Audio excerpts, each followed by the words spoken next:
Hey YouTubers, Mike Martins here, Mike Martins channel. Thanks for joining me for another special edition of Housing Crisis. I got an article from April 28, 2017. It's a little bit older. I really want to share this with you guys because it has a lot of strong potential. And it's a really interesting article because it actually breaks itself down into different articles that were written about what's happening in Vancouver on an international level. So here goes. Housing talk gets louder and angrier in Vancouver. It's from April 28th. I'll leave you a link below if you want to read it yourself. Vancouver's real estate market has attracted angry commentary from a wide variety of sources lately, and not just citizen activist groups rallying for affordable housing. A couple of weeks ago, the U.S. economist Michael Hudson sold out the Rio Theater. So you know the Rio Theater, I think it's on, got a camera, is it off Granville, the Rio? I can't remember where it is. Okay. Sold the Rio Theater to talk about the city's gone sideways housing situation, which he compared it to a feudal society. Guys, do you know what a feudal society is? God. Shogun is what it is. Mother Jones Magazine has a feature story about Vancouver. So Mother Jones Magazine, I mean, they're featuring it too. In its current issue, Hedge City Blues. What happens when global elites invade your town? With cautions that Seattle is next. Oh, Seattle's been next for a long time. They have magazines in foreign languages. They have magazines in 4 different languages for investors to come from all over the place. This local filmmaker, Charles Wilkinson, is releasing his film on Vancouver's crisis, No Fixed Address. I actually really want to see this, which opens May 2nd.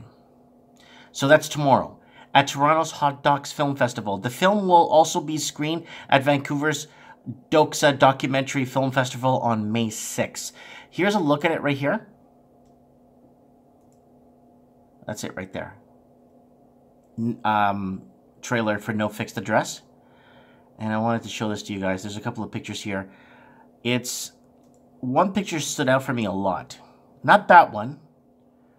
Okay. And let me give you some information on showtimes if you want to go. Tuesday, May 2nd, Thursday. So there it is here.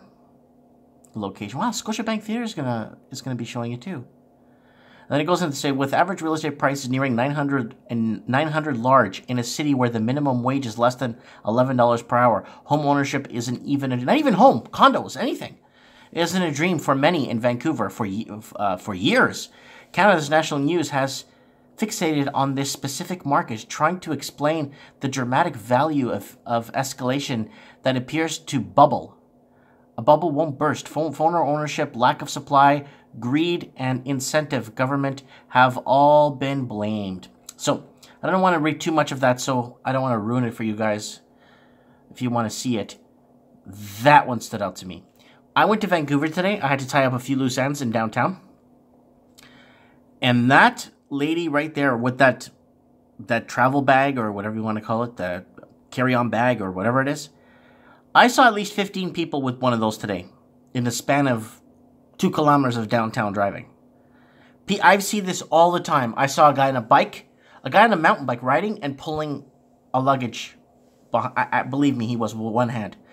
And I see this a lot when I go into some of the big cities. I saw it when I went to Calgary. I saw it when I was in Edmonton. This is very common, and it's usually very young people. All right, let's go back here. So I showed you the documentary information there. And unusual twist, a member of the region's development community is incensed enough that he too is weighing in our spectacular failure to regulate big foreign money. Consultant Richard Wanzi has been a key player in Vancouver's development industry for 33 years. And he just wrote a report, Low Incomes, High House Pricing in Metro Vancouver. I actually took a look at that earlier, and very well written. Mr. Wanzi has, as he puts it, worked endlessly to make wealthy developers wealthier. Now, nearing retirement, he says he wants to give something back to society. A little knowledge the public should find useful. Okay? Mr. Wanzi, whose company, Site Economics, has done the financial analysis strategy for more than 120 billion worth of large-scale residential towers, shopping malls, suburban subdivisions, and industrial parks, says he's analyzed the financial feasibility in projects for all the major developers in Western Canada and the 3 levels of government. He's seen unprecedented financial windfalls in the Lower Mainland real estate market. Mr. Wanzi wants to speak out on behalf of the losers, those residents who rely on their incomes to afford them a place in the property market, be it owning or renting. He studied the situation and has come to several conclusions that more supply is nothing but fuel for the unaffordable crisis. That's what I've been saying for the last 10 years. That house values that are widely disproportionate to incomes indicate a high level of tax evasion. That government is failing to institute a fair tax regulation to ensure infrastructure needs are met. And that all this growth is simple, not paying for itself. The result is that the basic necessity housing has become a low-risk, profit-making tool. What would we think of someone who hoarded food? Why is real estate any different? Asked Mr. Wanzi.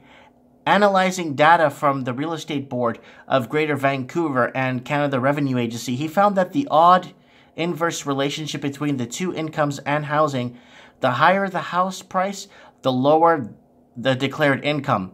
The lower the house price, the higher the income. In Vancouver, Richmond, West Vancouver, and Burnaby, houses are routinely priced at $1.5 million to $3 million. However, taxpayers report unusual low taxable medium family incomes, well below the regional average. So basically, if you have a multi-million-dollar house, you have almost no income. And if you were just making it or renting or just paying your mortgage, you have a high income. So basically, it's the taxation is not happening, eh? If you look at it on a grander or a bigger picture. Richmond and Vancouver says his report and among the highest income to house ratios in the world. Wow. That's huge. I didn't think it was the world, but I thought parts of Australia would have had that, but in the world. Meanwhile, in Port Moody, Coquitlam, Port Coquitlam, Langley, and Maple Ridge, house prices are well below the regional average and reported income levels, incomes well above. So, basically, you get more bang for your buck in these cities here. Port Moody, Coquitlam, Port Coquitlam, Langley, and Maple Ridge. If tax returns are a guide, the suburbs are now the high-income earning areas in the region, shouldering the greatest tax burden. Those closest to the central core appear to be scrapping by with little income despite their high-cost housing. The only conclusion to reach is that incomes are not being reported, says Mr. Wanzi. A segment of the population is effectively subsidizing a group that refuses to pay taxes. So that's back to what I said earlier. He makes the case that a home's value is due almost entirely to its location within the city.